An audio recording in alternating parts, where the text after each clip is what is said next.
Welcome back guys. तो हमने देखा था कि पूरे पेंट हाउस पे आग लग चुकी थी और विकी वही रह गई थी। धुआं अब जहर का काम कर रहा था। पेंट हाउस की वो दीवारें जो कभी आज़ादी का ख्वाब लगती थी, अब एक जलती हुई कब्र में तब्दील हो रही थी। विकी ने चीख कर फ्रेंड का नाम लिया, पर बालकनी की रेलिंग के उस पार सिर्फ अंधेरा और नीचे की तरफ जलती हुई लोहे की सीढ़ियाँ थी। फ्रीन तब तक जा चुकी थी, उस सच के बोझ तले दबकर जिसने उनके रिश्ते की बुनियाद को एक पल में राख कर दिया था। फ्रीन प्लीज़ वापस आ जाइए, विकी ने आवाज़ दिया, बट उसकी आवाज़ फ्रीन तक नहीं गई। अब आग की लपटें दीवारों पर लगे पर्दों को नोच रही थी। विकी ने देखा कि वो फाइल जिसमें उसके पापा के गुनाहों का सबूत था, ज़मीन पर पड़ी जल रही थी। उसने बिना सोचे समझे आग की तरफ हाथ बढ़ाया और जलती हुई फाइल को बाहर खींचा। उसने खुद की परवाह न करके उस सबूत को मिटने नहीं दिया, फ्रीन के लिए, अपने लिए और उस दलदल से निकलने के लिए। विकी लड़खड़ाती हुई बालकनी की तरफ भागी। नीचे के फ्लोर पर उसे एक साया तेजी से भागते हुए दिखाई दिया।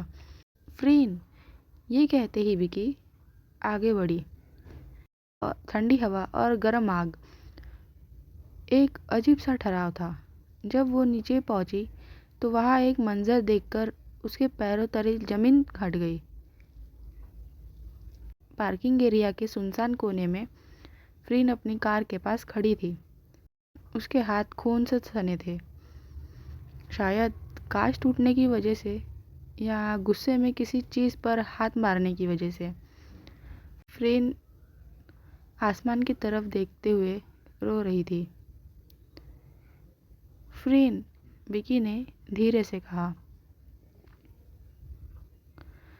फ्रीन जल्दी से टर्न हुई। उसने देखा कि विकी के हाथ जल चुके हैं और उसके कपड़े धूल और राख से भरे हुए हैं। क्यों आई हो? फ्रीन की आवाज़ में दर्द साफ दिखाई दे रहा था। मैंने कहा था ना, दूर रहो मुझसे। तुम्हारे फादर ने मेरी मॉम को मरने दिया। वो उस कमरे में खड़े थे। उन्होंने देखा मेरे पापा को मेरी मॉम का गला घोंटते हुए, और उन्होंने कुछ नहीं किया। विकी रोते हुए आगे बढ़ी। मुझे नहीं पता था फ्रीन, पर ये देखिए। उसने वो जली हुई फाइल आगे की। इसमें पूरा सच है। मेरे पापा ने डर की वजह से कुछ नहीं कहा, पर उन्होंने ये सबूत छुपा कर रखा कि सही वक्त आने पर वो आपकी मदद कर सके। फ्रिन ने एक झटके से फाइल छीनी और उसे खोलकर देखा। उसके पन्नों के बीच एक पुराना लेटर था जो विकी के पापा ने लिखा था, जिसमें उन्होंने माफ़ी मांगी थी और लिखा था कि वो सरोजा के खौफ में जी रहे हैं। ये पढ़ते ही फ्रीन के हाथों से वो फाइल नीचे गिर गई। उसका गुस्सा अब धीरे धीरे शांत होने लगा।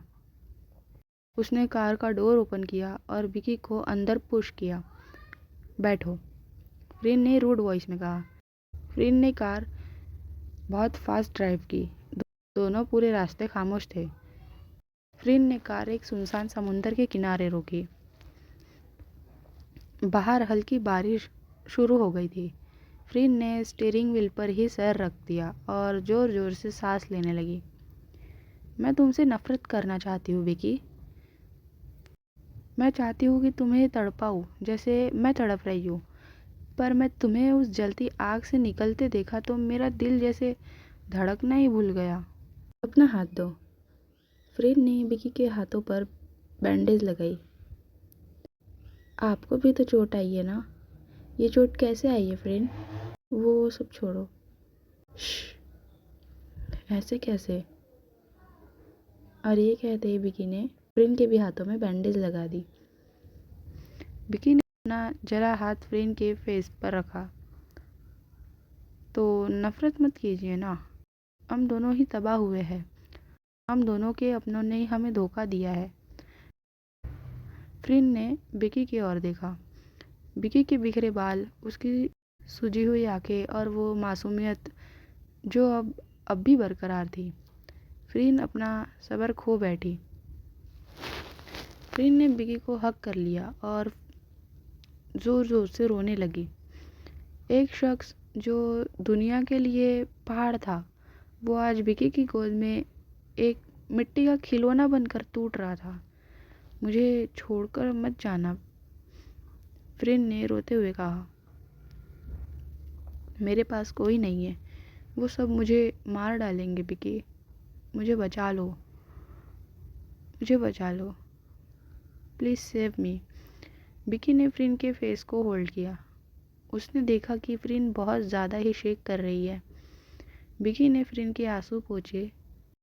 फ़रीन और विकी का आई कांटेक्ट हुआ। फ़रीन ने विकी का फेस होल्ड किया।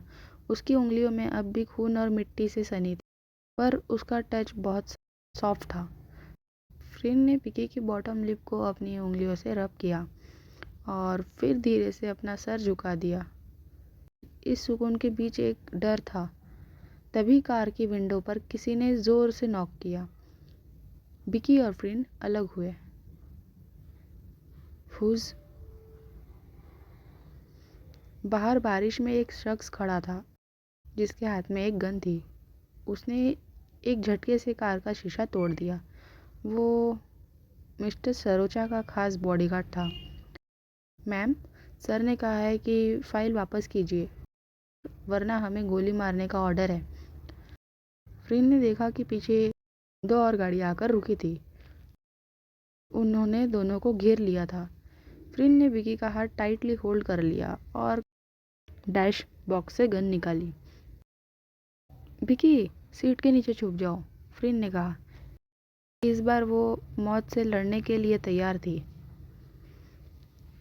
नहीं, मैं आपको अकेला नहीं छोड़ूंगी, विकी ने कहा। ये मेरा ऑर्डर है विकी, फ़रीन ने लाउड वॉइस में कहा।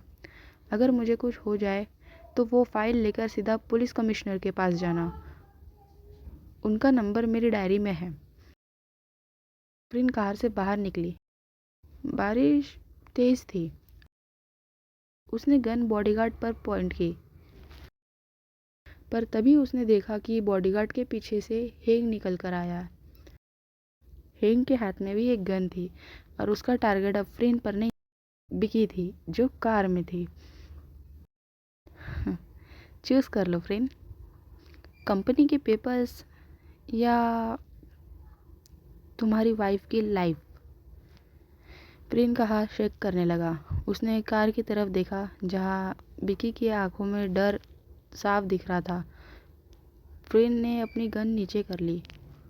उसे छोड़ दो हेंग, मैं सब दे दूंगी, फ़रीन ने चीख कर कहा। तुमने मुझसे हमेशा सब कुछ छीना है फ़रीन, आज मैं तुमसे वो छीनूंगा जो तुम्हें सबसे प्यारा है।